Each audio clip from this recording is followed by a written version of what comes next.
Grenada is, I'm getting goosebumps, Grenada is home to me. I love the people in the Caribbean. Grenadians are just really special. A Parent Wins, an adventure of a lifetime. A global expedition dedicated to collecting stories of environmental and cultural preservation while conducting marine research aboard sailing vessel Resilience.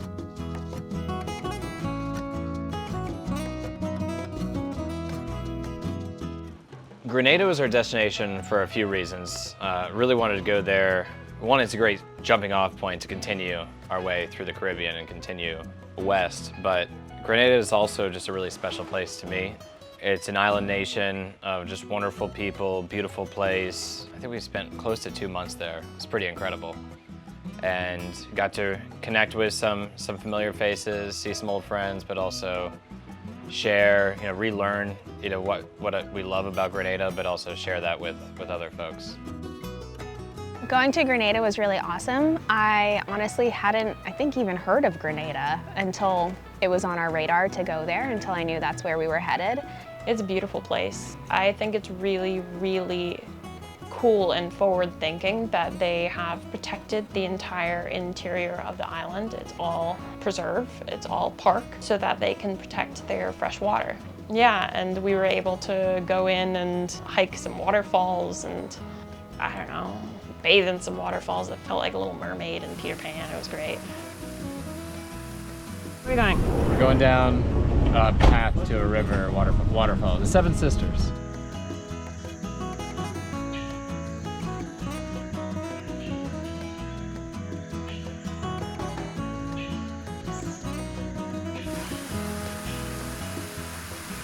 So it was really cool. Kira was telling me that all the towns in Grenada are along the perimeter of the island. You can explore kind of the towns around the island and then also go in and explore the rainforest, and there's waterfalls and sulfur springs and things like that. And Grenada is known for its spices. That's good. So we got some cinnamon there. Where's the bay leaf? Beautiful. Bay leaf. Karen was our taxi driver in Grenada, and young guy, really nice, he's my age. And yeah, we kind of just became friends with him over time, and he was telling us about how cocoa tea is the best. And we were like, you mean hot chocolate? And he was like, no, not hot chocolate, cocoa tea.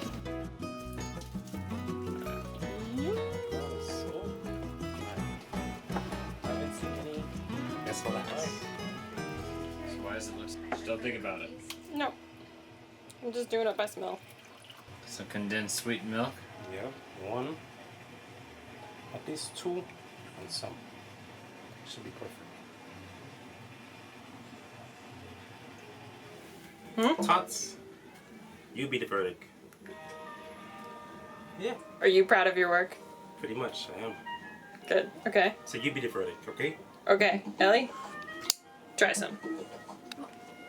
It's over there. Hand delivery.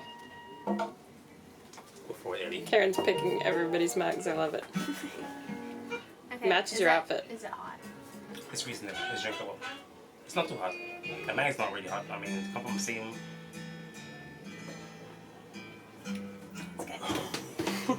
Trip.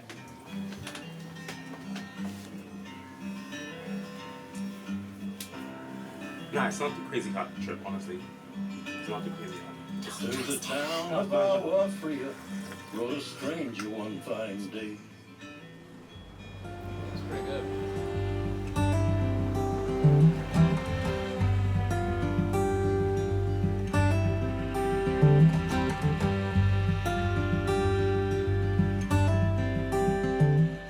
So for Christmas, I really wanted a kombucha making kit.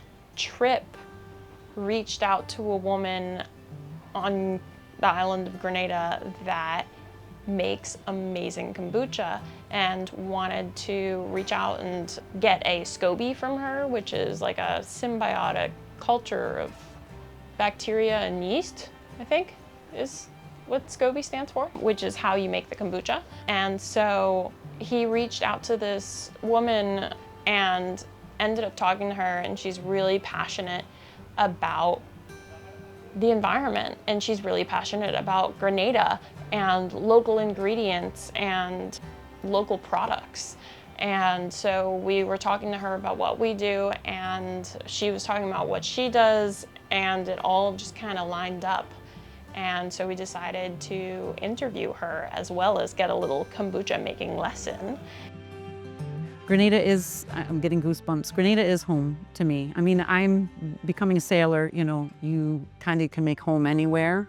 And so that is true, that is a part of my being too. But when I leave and I come back, I definitely feel like home in the Caribbean. I love the people. Grenadians are just really special.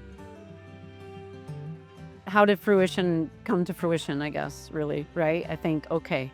Well, so basically when I did first come and I fell in love with the beauty and everything, you know, that was 16 or 17 years ago. So I wasn't necessarily planning that I would end up living here, but not long after I did start to, when I would visit, and I knew that my husband would become my husband, I started to like, you know, come up with all these business plans of different things I would want to do. But kombucha nor honey was on that list. So when I finally decided to make it a business, because I kind of looked through my journal and I'm like, well, you know, this kind of goes along with the same theme of all the other things I have in mind.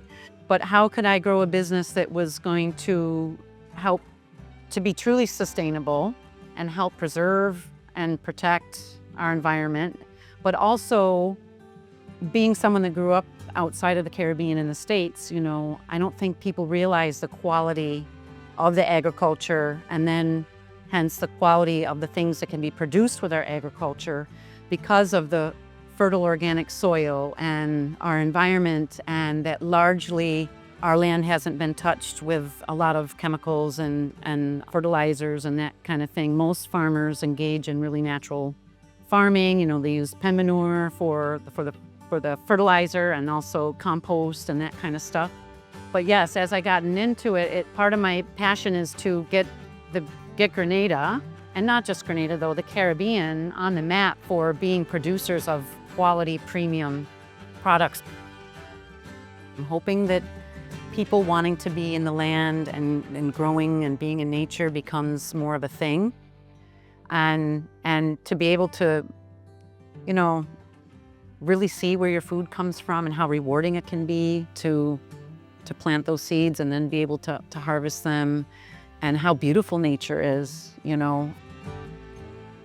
Interviewing Helen was really great. She is a lovely person. Really enjoyed getting to know her, but also really enjoyed talking to her about what she does. She's extremely passionate, and it's really cool to see someone advocating so hard for local products.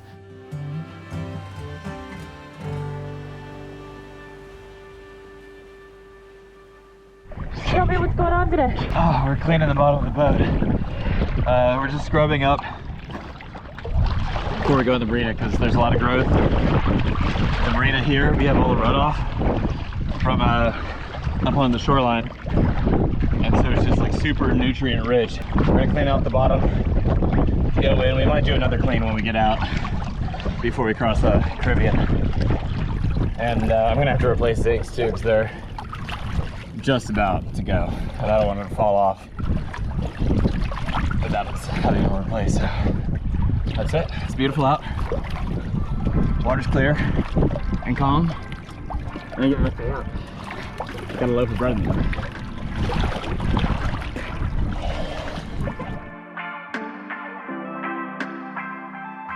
So our time in Grenada went by really quickly. We had a lot of work to do on the boat. We had a lot of folks visiting, you know, and sailing with us, and we went around to Grenada a few times, and Carriacou, and you know, the surrounding area. But finally, you know, it's time to go. You know, we started getting the boat ready. We had been, you know, anchored in all these different places, and you know, we got to jump in the water and clean the bottom and get all the growth off. And we had a couple of folks join us for the passage to Panama. we got them aboard, and then we started making our way north. The weather was pretty bad, actually, when we wanted to leave.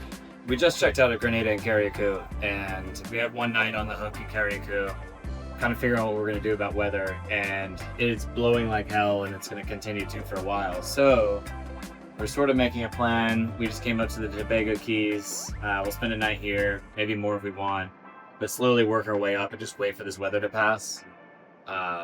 It's just not worth it. The Caribbean Sea can get gnarly when it stacks up with this kind of wind, like the waves and everything else. So flying out and just enjoy the next few days until this wind blows by and the seas kind of calm down a little bit. Maybe hop on the back end of this bad weather, so have a little bit of it, but then start shooting across the Caribbean. It's just last year, or not last year, but last time I did this sail, it's when we saw 40-foot waves and 65 knot winds, and I just don't want to do that again. It's not worth it. So we're having fun. Here we are at Tobago Keys. It's gorgeous. Life's good. And I was nervous, but it's part of the deal when you're sailing. You got to respect the weather. So I was nervous to push things back because of everybody's schedule. Luckily, the folks sailing with us were okay with it and understood. We ended up stopping in a couple places along the way, including Tobago Keys. It was a nice little break, and we got to go up from there into Bequia, and then we were off to cross the Caribbean. And we ended up having an incredibly beautiful passage. Good speed, good sailing, trade wind sailing, which is really nice. A little different than our passage from Charleston to Grenada. It was beautiful, and as we like to do, we showed up to our destination in Guniala in the middle of the night, and kind of figured out where we were, came back to a familiar place, and dropped the anchor just outside of Nalunega, which is a community we spent a lot of time in with our friend Ernelio and his friends and families and teachers a few years back.